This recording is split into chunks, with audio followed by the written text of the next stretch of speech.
Salam, xoş gördük hər-birinizi. Bu gün Logos Lab'in 8-ci buraxılışına başlayırıq. İlk müzakirə etmək istədiyimiz mövzu bu dinlər tarixindən olan maraqlı bir mövzudur. Bu eyni zamanda din fəlsəfəsi ilə də bağlantısı olan bir mövzudur. Mövzunun adı belədir: Etanizm universal tarixdə ilk monoteist din kimi qəbul edilə bilər, yoxsa yox? Yəni həm dinlər tarixində, həm də din fəlsəfəsində biz monoteizm deyilən zaman tək tanrılığa inanc sistemindən bəhs eləyən zaman üç dini nəzərdə tuturuq. Bunlar Yəhudilik, Xristianlıq və İslamdır. Bəzən Zərdüştliyi də bu siyahıya aid eləyirlər və belə hesab eləyirlər ki, heç olmasa inkişafının erkən mərhələsində Zərdüşt dini də, Zərdüştlilik dini də monoteist din kimi çıxış etmişdir. Amma dinlər tarixini daha dərindən araşdıran zaman burada maraqlı bir dinin adına da rast gəlmək mümkündür. Bu etanizm dinidir və çox böyük ehtimalla əksəriyyətimiz bu din haqqında eşitməmişik. Beləliklə, bu din haqqında qısa bir analiz həyata keçirək. Bir çox dinlərin kökü eyni başlanğıca gedib çıxır, amma bunu müəyyənləşdirmək üçün qədim dinlər və sivilizasiyalar tarixinə baxmaq lazımdır. Çox böyük ehtimalla qədim Misir fionu olan Tutanhamonun adı, yəni hamı üçün məlumdur. Yəni geniş oxucu auditoriyası üçün bu ad tanışdır və bu Misir fionu, əgər dəqiq desək, eramızdan əvvəl 1336-cı ildə anadan olmuşdur və 1327-ci ildə dünyasını dəyişmişdir. Deməli, tarixi etibarilə bu eramızdan əvvəl 14-cü əsrə təsadüf edən bir mərhələnin analiz edilməsi deməkdir. İlk öncə Tutanhamon sözünün etimologiyasına baxaq, yəni hərfi tərcüməsinə. Hərfi tərcümədə bu söz Amonun, yaşayan obrazı və ya Amonun yer üzündəki təcəssümü deməkdir. Və bildiyimiz kimi Amon qədim Misir inanc sistemində mövcud olan tanrılar arasında ən qüdrətli tanrı, bəzən baş tanrı kimi qəbul edilirdi və bəzən isə Amonu günəş tanrısı hesab edirdilər. Yəni bu qədim Misir inancına aid olan məlumatlardır. Amma maraqlı bir fakt ondan ibarətdir ki, Firon Tutanhamon anadan olarkən Tutanxaten adı ilə adlandırılıb. Yəni Tutanhamon, yəni bu onun sonra qəbul etmiş olduğu addır. Və Tutanxaten sözü nə deməkdir? Etimologiyası nə deməkdir? Etimoloji cəhətdən bu Atenin yer üzündəki təcəssümü deməkdir.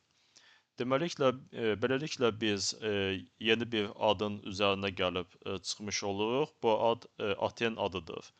Və sual bundan ibarətdir ki, Aten kimdir ki, yəni Tutanxaten adı, yəni Atenin yer üzərindəki təcəssümü adı bir Fironun övladına verilmiş olsun. Deməli, Aten bu qədim Misir inancında yerin və göyün tək sahibi, bütün dünyada balansı və təhlükəsizliyi qoruyan, hər şeyə qadir olan, hər şeyi bilən, gözə görünməz tək tanrıdır. Beləliklə biz artıq qədim Misir inancında tək tanrılıq ideyasının üzərinə gəlib çıxmış oluruq və beləliklə bu fakt monoteizmin tarixinin Yəhudilikdən başlayıb daha sonra Xristianlığa və İslama keçməsi fikrinin doğru olmasını şübhə altına qoyur. Yəni monoteizmin tarixi çox böyük ehtimalla qədim Misirdə vahid Aten tanrısına olan inamdan başlamışdır və Atenizmdən daha sonra Yəhudiliyə və digər monoteistik dinlərə keçmişdir. Yəni din tarixi və din fəlsəfəsi üzrə tədqiqatlar aparan bir çox filosofların, mütəfəkkirlərin yanaşması bundan ibarətdir. Amma təbii ki, bu bilik mütləq bilik deyil. Yəni bu yəhudiliyin yaranma tarixi ilə ateizmin yaranma tarixinin müqayisəsindən də asılı ola bilər. Yəni Moysey, yəhudiliyin peyğəmbəri, onun yaşanma tarixinin dəqiq olmaması bəzi müqayisələrin aparılmasını çətinləşdirir. Məsələn, əgər biz internetdən axtarışa verəriksə, Moysey adını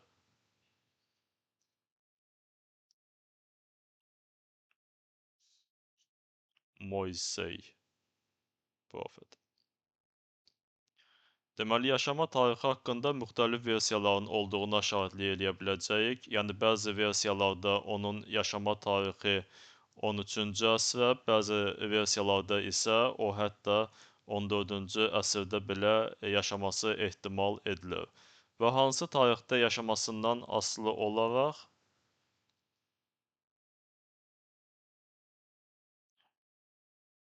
yəni buradan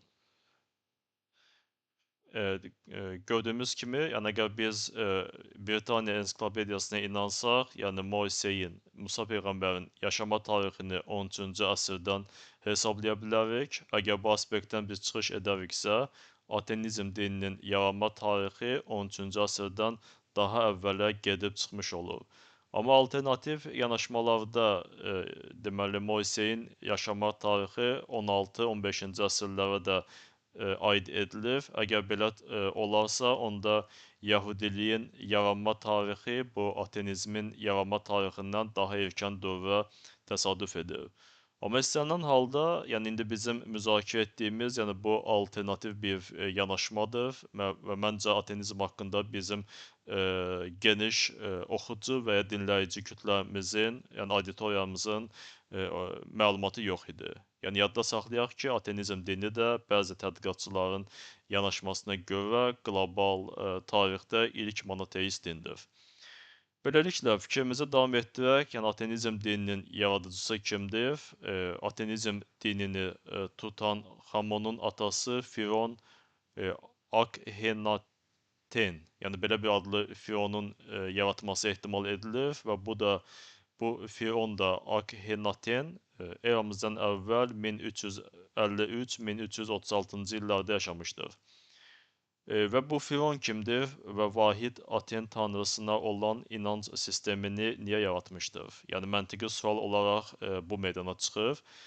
Təbii ki, burada biz dinlərin yaranmasına olan yanaşmada onun ilahi mənşəli olması fikrini şübhə altına almış oluruq və dinlərin konkret bu kontekstdə isə ateizm dininin hər hansı bir insan tərəfindən yaradılmış olması fikrini müdafiə etmiş oluruq. Beləliklə, tarixə baxarıqsa, Akhenatenin anadan olarkən adı 4-cü Amenhotep olub. Amenhotep sözü isə tərcümədə Amonun mərhəməti və ya məmnunluğu deməkdir. Onun atası 3-cü Amenhotep və ondan əvvəlki iki əcdadının dövründə Amon tanrısına olan inam güclənməklə yanaşı, bu tanrının məbədlərinə mənsub olan kahinlərin siyasi gücü və sərvəti də artmaqda davam edirdi. Və 4-cü Amenhotepin hakimiyyəti dövründə Amon kahinləri artıq Firon hakimiyyəti üçün ciddi rəqib və təhlükə mənbəyi sayılırdı və bu səbəbdən hakimiyyətinin 5-ci ilində 4-cü Amenhotep Amon tanrısı ilə birlikdə çoxsaylı tanrılara olan inanc sistemini, yəni politeizmi, vahid Aten tanrısına olan inanc sistemi, yəni monoteizm ilə əvəzləmiş və özünü Akhenaten adlandıraraq Aten tanrısının yer üzərindəki reinkarnasiyası elan eləmişdir.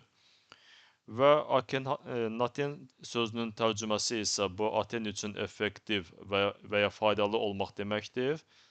Və daha sonra qədim Misir tarixində, yəni baş verənlər sanki 7-ci əsrdə Məhəmməd peyğəmbərin Məkkəyə daxil olarkən Kəbədə digər tanrıların bütlərinin sındırılması, Ərəbistanda digər tanrıların məbədlərinin dağıdılması, yəni buna bənzər olan hadisələri xatırladır. Beləliklə, Fironun əmri ilə söhbət Akhenatindən gedir. Ammon və digər tanrılara olan inanc sistemi tamamilə qadağan olunur. Onlara məxsus olan bütün məbədlər, bütlər, simvollar hamısı məhv edilməyə başlanılır. Və qədim Misirdə fironların qeyri-məhdud hakimiyyəti, yəni cəmiyyətdə çoxdan bərqərar olmuşdu. Yəni bu Akhenatenin adı ilə bağlı deyil, yəni Atenizm dininin yaradıcısının adı ilə bağlı deyil. Amma ilk dəfə olaraq məhz bu insan, yəni Akhenaten özünü Tanrı ilə eyniləşdirir. Özünü onun yer üzündəki reinkarnasiyası olaraq təqdim eləyir. Yəni ona qədər olan bütün fironlar özlərini tanrıların xidmətçisi olaraq adlandırırdılar və hakimiyyətlərinin qeyri-məhdud olmasının mənbəyini bu hakimiyyətin tanrılardan gəlməsi, bilavasitə onlardan ötürülməsi ilə əsaslandırırdılar. Başqa sözlə siyasi hakimiyyətin mənşəyini, mənbəyini bir ilahi müstəvidə əsaslandırmağa çalışırdılar. Amma Akhenatenin özü isə özünü bilavasitə Tanrının reinkarnasiyası, yəni Tanrının bilavasitə yer üzərində təcəssümü kimi təqdim eləyir və özünü Tanrının xidmətçisi deyil, məhz Tanrının özü olaraq təqdim eləməyə başlayır. Beləliklə, daha sonrakı deməli tarixdə bu Fironun xarici siyasətdə olan uğursuzluqları, hakimiyyətin güclənməsində kahinlərin dəstəyinə olan ehtiyacı və sair kimi amillər daha sonra Akhenatendən sonra hakimiyyətə gələn oğlu Tutanhamonu yenidən baş tanrı Amon olmaqla cəmiyyətdə politeizmi bərpa etməyə məcbur etmişdir. Yəni burada artıq yenidən Amona olan inanc sisteminin bərqərar olması, yəni bu da bilavasitə olaraq siyasi, tarixi və iqtisadi səbəblərlə izah oluna bilər. Amma Atenizm dini tamamilə itməmişdir və əsas dini dünya görüş sistemi baxımından Yəhudiliyə keçid almaqla tarixdə bütün sivilizasiya və mədəniyyətlərin simasını əhəmiyyətli dərəcədə dəyişdirməyi bacarmışdır. Beləliklə, burada bizim üçün maraqlı olan bu Yəhudi dininin banisi hesab edilən Musa, Moysey, yəni bu peyğəmbərin adının tərcüməsidir. Yəni Moysey və yaxud Moses sözü ivrit dilindən tərcümədə nəyisə sudan çıxarmaq mənasını verir və bunu gələcək peyğəmbəri qorumaq üçün anası tərəfindən çaya atıldıqdan sonra onun çaydan tapılması ilə əlaqələndirirlər. Yəni Yəhudiliyin tarixi ilə maraqlanan, yəni mifologiyası ilə maraqlanan insanlar, yəni dinləyicilər çox böyük ehtimalla söhbətin nədən getməsini bilirlər. Amma burada Moysey sözünün kökündə dayanan kəlmə Mose sözü, yəni siz sözün yazılışını indi ekranlardan görə bilirsiniz. Yəni bu söz həm də qədim Misir dilində geniş yayılmış olan sözlərdən biri olmuşdur və tərcümədə uşaq deməkdir. Məsələn, psixoanalitik psixologiyanın banisi Sigmund Freud özünün Musa və Monoteizm kitabında arxeoloq, misirşünas və tarixçi James Henry Breasted adlı müəllifə istinadən Moysey adlı peyğəmbərin, yəni bu peyğəmbərin adının əslində Amen Mose, yəni Amonun uşağı olması qənaətini irəli sürür. Yəni əslində Moysey, yəni bunun ilkin variantda adı Amen Mose, yəni Amen tanrısının, Amon tanrısının uşağı olması anlamını kəsb edirdi. Yəni bu o deməkdir ki, Moysey ilk vaxtlar Amon məbədinin kahini olaraq, Musa olaraq fəaliyyət göstərmişdir və daha sonra rəsmi Firon hakimiyyətinə qarşı çıxmaqla həmin Firon hakimiyyəti tərəfindən artıq qadağan olunmuş etanizm dininin əsas ideyalarından istifadə etməyə başlamışdır və dini ideyalar adı altında siyasi mübarizənin aparılmasına isə tarixin müxtəlif dövrlərində tez-tez rast gəlmək mümkündür. Yəni bu da bir yanaşmadır. Yəni ola bilsin ki, populyar deyildir. Qeyd etdiyim kimi geniş oxucu və dinləyici auditoriyası üçün ola bilsin ki, məlum deyildir, amma bir alternativ yanaşmadır.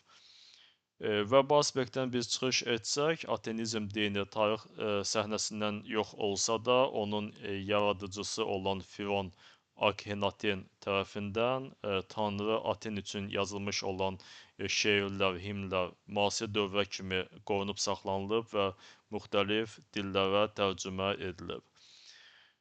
Və bu günləri din fəlsəfəsi və dinlər tarixi mövzusunda apardığımız müzakirə, yəni bununla tamamlamaq istəyirəm və diqqət ayırmaq istədiyim digər məsələ bu deməli xoşbəxtlik mövzusudur.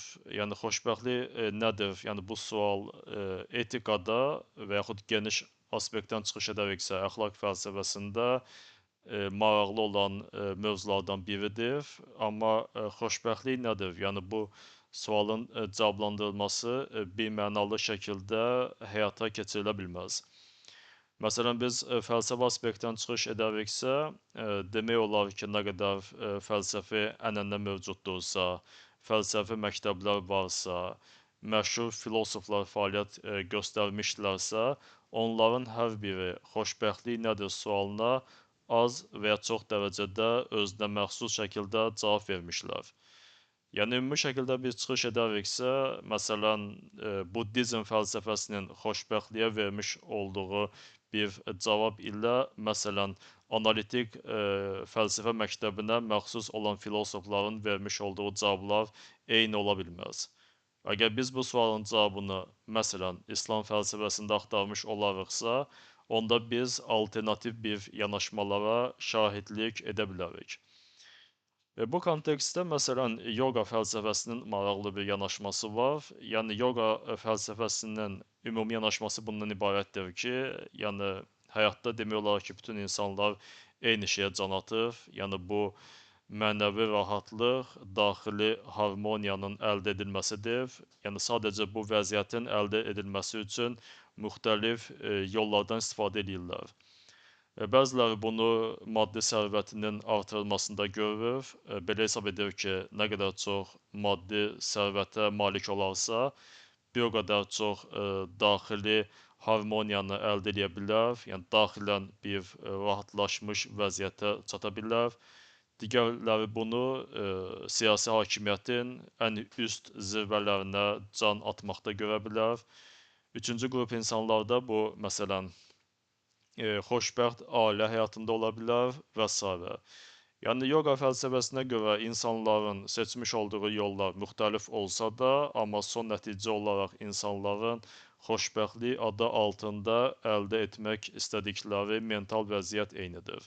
Yəni, bu da yoga fəlsəfəsinin ortaya qoymuş olduğu bir yanaşmadır. Amma burada xüsusi bir insan qrupunu biz seçib fərqləndirmək istədik. Yəni, bu yaradıcı insanlar üçün xoşbəxtlik nədir? Yəni, məsələn, bir çox psixoloqların fikrincə, yaradıcı insan üçün xoşbəxtlik, yəni bu maddi sərvətdən, sosial nərdivanda yüksək vəzifə, yüksək pillə tutmaqdan və s.dən asılı deyildir. Yəni, yaradıcı insan üçün xoşbəxtlik ilk növbədə onun potensialını reallaşdıra biləcək mühitin mövcudluğu ilə şərtlənir. Başqa sözlə, yaradıcı insan yalnız özünü ifadə edə biləcəyi cəmiyyətdə xoşbəxt ola bilər. Yəni, burada maddi sərvət, şöhrət və bu qəbildən olan digər şeylər onun xoşbəxtliyi üçün ikinci, üçüncü və daha sonraki tərtibdən olan səbəblər qismində çıxış eləyə bilər. Yeri gəlmişkən biz xoşbəxtliyi, yəni bunu biz neyrofəlsəfə, neyroelm üzərinə köçürmüş olarıqsa, yəni xoşbəxtlik artdıqca, yəni insan beynində alın pay mərkəzinin sol hissəsində aktivlik daha da güclənməyə başlayır. Yəni, əgər biz insanın beyninin vizual müşahidəsini həyata keçirə biləriksə, yəni məntiq ilə xoşbəxt insanların, yəni beynində neyrodinamik aktivlik xoşbəxt olmayan insanların beynindəki neurodinamik aktivlikdən fərqlənmiş olur.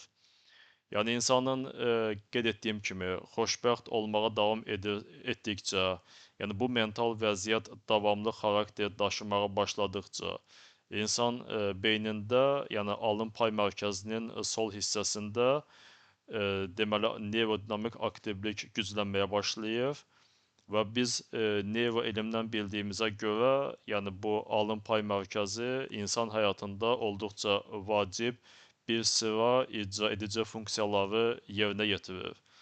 Məsələn, bura daxildir planlaşdırma, təşkil etmə, problem həll etmə, mühakimə yürütmə, mühakimə həyata keçirmə. Yəni əgər bu pay mərkəz daha aktivdirsə, yəni indi adını qeyd etdiyim istiqamətdə insanların icra etdikləri davranış daha asanlıqla təzahür etməyə başlayır.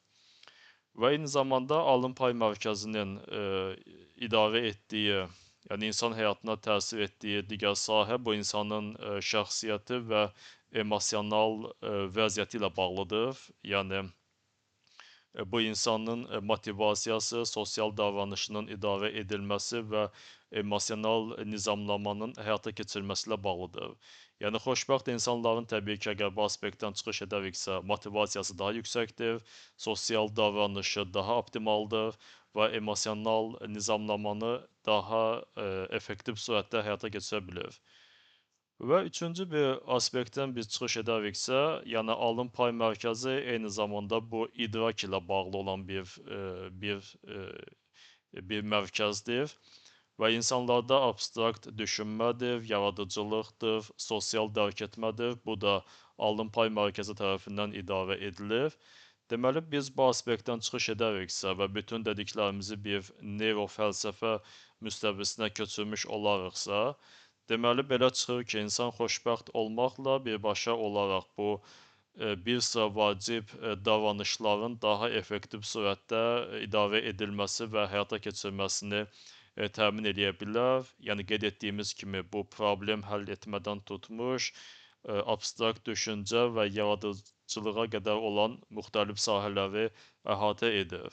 Və bu aspektdən çıxış edəndə, yəni bir neuroetika, neyrofəlsəfə müstəvisində, yəni insan öz zehnini idarə etməklə, yəni zehnində nəyin cərəyan etməsini idarə etməklə öz beyninin yenidən formalaşmasına, yəni oradakı neurodinamik aktivliyin hərəkət istiqamətinə təsir göstərə bilər və bu da öz növbəsində insanın istər davranış, istərsə də mental vəziyyətinin daha arzu edilən bir səviyyəyə gəlib çıxmasına təsir göstərə bilər. Yəni bu aspektdən biz çıxış edəriksə, deməli bu neuroelmdə maraqlı bir konsepsiya var. Hebbian learning, yəni Hebbian öyrənmə konsepsiyasıdır. Və bu konsepsiyanın banisi Donald Hebb adlı psixoloqdur. O belə hesab edir ki, hansı neyronlar birlikdə fəaliyyət göstərirsə, yəni eyni zamanda aktivləşirsə, onlar arasında xüsusi bir bağlantı formalaşır. Yəni ingilis dilində qeyd etmiş olsaq, yəni siz indi ekranlarda görə bilirsiniz, mən bu statı paylaşmışam. When neurons fire together, they wire together. Yəni belə bir prinsipdir. Yəni başqa sözlə, yəni bu əgər biz praktik aspektə keçid alarıqsa, yəni bu insanın hətta kiçik bir zaman müddətində ərzində olmuş olsa belə, yəni beynində cərəyan edən informasiyadır, zehnində əks olunan fikirlərdir. Onların əslində bir nəticəsiz baş verməsi ehtimalını yox edir. Yəni hətta qısa zaman müddətində belə biz nəyi fikirləşiriksə, zehnimizdən hansı fikri keçirmiş oluruqsa, beynimizdə hansı informasiya mübadiləsi baş verirsə, bu bizim beynimizdə daha sonrakı mərhələdə isə davranış və mental vəziyyətimizdə öz nəticəsini yaratmış olur. Və buna görə də insanın əslində, yəni nə oxumuş olması, nəyə diqqət yetirməsi, nəyi analiz etməsi, hansı filmləri izləməsi, ümumiyyətlə beynində hansı fikirləri toplaması, onları analiz etməsi, beyində nəyin cərəyan etməsinin, olduqca mühüm əhəmiyyəti vardır və insan da həyatını optimal surətdə idarə, etməsi üçün məhz, bunlara diqqət yetirməlidir. Beləliklə, bu günə müzakirə etmək istədiklərimiz bundan ibarət. Yəni suallarınız olarsa ünvanlaya bilərsiniz. Hələlik.